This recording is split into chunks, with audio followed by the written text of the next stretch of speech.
ناظرین، لاہور کا علاقہ کوٹ لکھپت لاہور جنرل اسپتال کی نرسری سے 2 دن کا بچہ اغوا ہو گیا۔ اس کے پیچھے کہانی کیا ہے، پولیس کس طرح اغوا کاروں کو گرفتار کرنے میں کامیاب ہوئی، یہ اور بہت کچھ جاننے کے لیے ہم نے رابطہ کیا۔ ہمارے ساتھ موجود ہیں S P Model Town investigation Ayaz Hussain. السلام علیکم۔ وعلیکم السلام سر، ایک بہت بڑی کامیابی انویسٹیگیشن پولیس کو ملی، 2 دن کا بچہ، اور وہ بھی اس فیملی کے لیے قیمتی بچہ۔ 10 سال بعد وہ بچہ پیدا ہوا اور نرسری سے کیسے غائب ہو گیا، پھر کیسے پولیس نے اس کو ریکور کیا؟ جی بالکل، 2 دن کا بچہ تھا، نرسری 3rd فلور پہ یہ وقوع ہوا۔ وہاں پہ یہ ایک بڑا چیلنجنگ کیس تھا اس لحاظ سے کہ ہمارے پاس CCTV تو موجود تھی، لیکن اس CCTV میں جو offenders تھیں وہ نقاب پوش تھیں، انہوں نے عبایا پہنا ہوا تھا، اور اتنی پھرتی کے ساتھ انہوں نے وہاں پہ جو سٹاف تھی ان کو چکمہ دیا اور وہاں سے یہ بچے کو اپنے ویل کے نیچے چھپا کے ہاسپٹل سے بھاگ گئے۔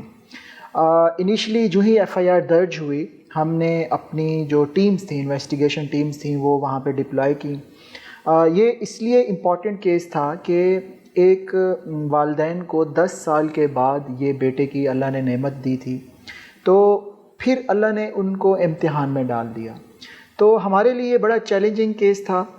جو ہی FIR درج ہوئی، فوراً ہم نے اپنی ٹیمز جو ہیں وہ ایکٹیویٹ کی، اور ایک ٹیکنیک یوز کی جاتی ہے جس کو فارورڈ ٹریکنگ اور بیکورڈ ٹریکنگ کہتے ہیں، CCTV کی مدد سے۔ فارورڈ ٹریکنگ کا مطلب یہ ہے کہ ملزمان کس طرف گئے، اور بیکورڈ ٹریکنگ کا مطلب یہ ہے کہ یہ ملزمان کس طرف سے آئے۔ تو ہم نے زیادہ فوکس بیکورڈ ٹریکنگ پہ کیا کہ یہ جو خواتین تھیں، نقاب پوش خواتین تھیں، یہ کس ایریا سے آئیں۔ تو ہم نے inch by inch, street by street پوری میپنگ کی CCTV کے ذریعے سے۔ It took almost 2 days 48 hours۔ تو ہم اس ہاسپٹل کے سے کوئی 3.5 کلومیٹر کے فاصلے پہ ایک کچی آبادی ہے، سلم ایریا ہے جس کو کماہا کہتے ہیں، تھانہ نشتر ٹاؤن ہے، وہاں پہ چھوٹی چھوٹی تنگ گلیاں ہیں جہاں پہ 50% جو آبادی ہے وہ کرایہ داروں کی ہے، باہر کے لوگ وہاں پہ سیٹلڈ ہیں۔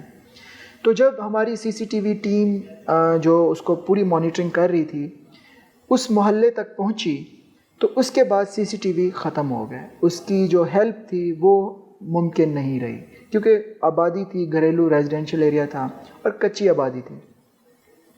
وہاں پہ جا کے ہم نے گوگل میپ لیا اور ہم نے سرچ آپریشن کا ڈیسائیڈ کیا کہ ہم ایکسٹینسو پروفیشنل سرچ آپریشن کریں۔ تو جو ہی ہم نے گوگل میپ پہ ہم نے اسٹریٹ میپنگ کی، اور ٹوٹل 10 اسٹریٹس ہم نے آئیڈینٹیفائی کی جو لاسٹ محلے میں جہاں ہم پہنچ گئے، اور میں نے 10 ٹیمز تشکیل دیں۔ ہر ٹیم میں ہم نے ایک لیڈی کانسٹیبل رکھی، اور ساتھ میں ایک اسسٹنٹ سب انسپیکٹر رکھا ASI، اور 2 کانسٹیبل رکھے۔ 4 کی ہم نے ٹیم ہر ایک اسٹریٹ میں ہم نے گزارنا شروع کی۔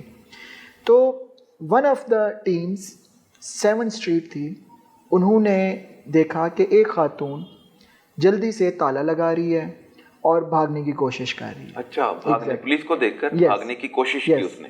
ہم پچھلے 2 دنوں سے، آپ کو پتہ ہے جو CCTV فوٹیجز کو ٹریکنگ ہوتی ہے وہ بڑا ہی سلو اور پینفل پروسیس ہوتا ہے، تو پچھلے 2 دنوں سے ہم انہی کے ہی محلے میں موجود تھے۔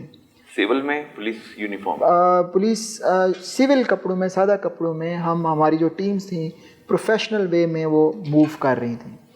جب فائنلی ان کے محلے میں پہنچے اور اس گھر پہ ٹیم نے جب دیکھا کہ یہ تالا لگا رہی ہیں تو ان کو شک گزرا۔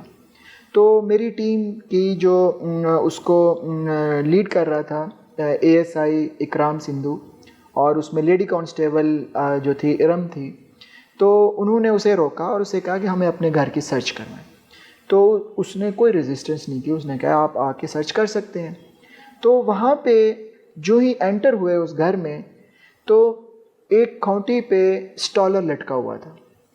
یہ وہی اسٹالر تھا جو ان ملزمہ نے بچہ چوری کرتے ہوئے پہنا ہوا تھا، نقاب کیا ہوا تھا۔ تو ایک لحاظ سے نقاب ہمارے لیے چیلنج بھی تھا، لیکن ہم نے اس کو اپرچونٹی سمجھا اور ہمارے لیے ایک پیس آف ایویڈنس بھی تھا۔ تو فوراً میری ٹیم نے انہیں کہا کہ یہ والا آپ جو اسٹالر ہے یہ آپ خود پہن کے ہمیں دکھائیں. تو اس خاتون کو جب وہ اسٹالر پہنا کے دکھایا اور اس کی جب تصویر لی اور CCTV کے ساتھ میچ کی تو وہ ایگزیکٹلی آئیڈینٹیکل تھے. تو ہمارا جو شک تھا وہ یقین میں بدل گیا. تو ہم نے پھر انہیں کہا کہ ہمیں وہ بچہ دیں، کیونکہ وہ 2 دن کا بچہ تھا، چھوٹا بچہ پھول کی مانے تھا، اس کو کوئی نقصان پہنچ سکتا تھا. تو جب ہم نے فردر سرچ کی، ان کے گھر کی سرچ کی، تو اندر کمرے میں پڑا ہوا ایک صندوق تھا، کپڑوں کا صندوق، اس میں اس بچے کو انہوں نے چھپایا ہوا تھا. سانس نہیں بند ہوا بچے کا؟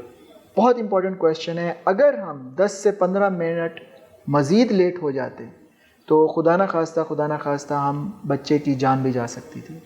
لیکن اللہ کا لاکھ لاکھ شکر ہے، ہم نے بچے کو زندہ ریکور کیا.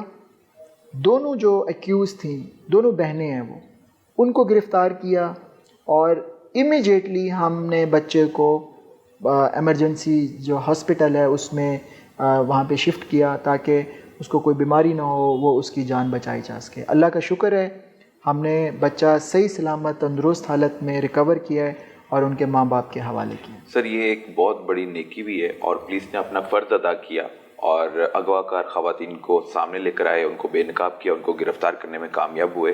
اب یہ جو اغوا کار خواتین ہیں، انہوں نے بچے کو اغوا کرنے کا پلان کیوں بنایا؟ اس کے پیچھے کہانی کیا ہے وہ بھی بتائیں. جی بالکل.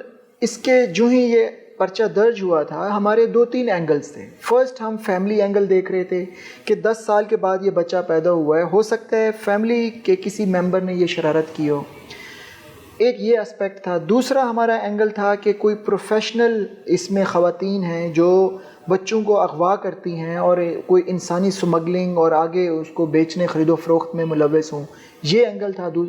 تیسرا اینگل یہ تھا کہ کسی خاتون نے اپنی ضرورت پوری کرنے کے لیے یہ کام کیا ہو.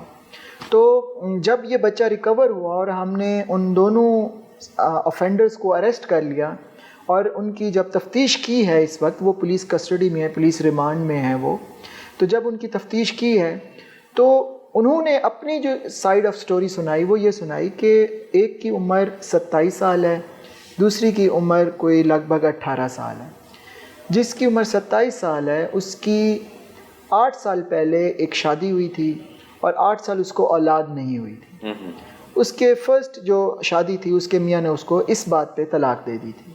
اس نے 8 سال بعد پھر دوسری شادی کی اور اس کو کوئی دوسری شادی کو 1.5 سال ہو چکا تھا. اس نے اپنے سسرالیوں کو یہ دھوکہ دیا کہ میں امید کے ساتھ ہوں اور اپنے والدین کے گھر آ گئے، لیکن ایسا کوئی معاملہ تھا نہیں. تو اس کے سسرالیوں نے اس کو میسج دیا کہ اس دفعہ اگر آپ نے بچہ نہ دیا تو ہم اس وقت دوسری شادی میں بھی اس کو طلاق دے دیں گے. تو اس ڈر سے، اس خوف سے اس نے باہمی مشورہ کیا گھر میں اور اس نے پھر یہ پورا پلاننگ کی، اپنی بہن کو ساتھ لیا اور وہاں پہ جنرل ہاسپٹل کی نرسری میں جا کے پہلے یہ پیڈز وارڈ میں گئی، پھر لیبر روم میں گئی، وہاں پہ اس کو وہ موقع نہیں ملا. نرسری میں جب آئی تو وہاں پہ اس کو موقع ملا. یہاں پہ میں ایک بات بتاتا چلوں، وہاں پہ جو گارڈ تھا اس کی بھی غفلت اور لاپرواہی تھی. یہ بات حقیقت ہے کہ انہوں نے چکمہ دیا، ایک دھوکے بازی سے بچے کو چرایا. ہسپتال کے عملے اور گارڈ کی یہ لاپرواہی اور غفلت ہے کہ قیمتی بچہ، اور وہ بھی نرسری سے، ایک ایسے مقام سے جہاں پر بچے رکھے جاتے ہیں ایمرجنسی کی صورتحال میں کہ ان کی حالت بہتر ہو جائے گی تو ان کے بچوں کو ان کے والدین کے پاس بھیج دیا جائے گا، لیکن ایسا ناممکن تھا کہ وہاں تک رسائی حاصل کر لے. یہ پروفیشنل خواتین بھی نہیں ہیں، یہ اغوا کار بھی نہیں ہیں، یہ نرسری تک رسائی حاصل کر لیتی ہیں. مجھے لگتا ہے کہ ہسپتال کا عملہ بھی اس کے اندر ملوث ہو سکتا ہے. پولیس کی تفتیش میں کیا باتیں مزید سامنے آئی ہیں؟ بالکل آپ نے رائٹلی پوائنٹ آؤٹ کیا ہے. انیشلی جب یہ ریکور نہیں ہوا تھا اور ایکیوز سامنے نہیں آئے تھے